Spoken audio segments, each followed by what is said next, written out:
Welcome, today in front of me SONY Xperia XZ2, and I'll show you how to link or unlink Google Assistant from power button here on the right side of our device. So first you should go in, I'll just show you that by double press to the power key I can just do nothing, just to lock the device.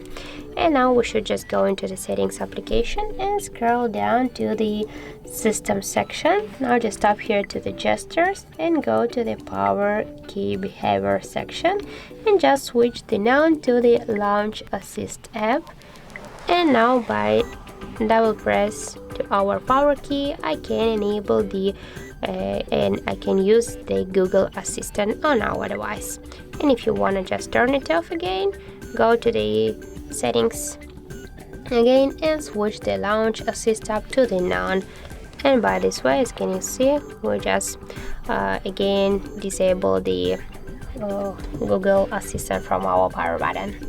So that's how it looks. Thank you guys for watching, and if you find this video helpful, don't forget to leave a like, comment and to subscribe our channel.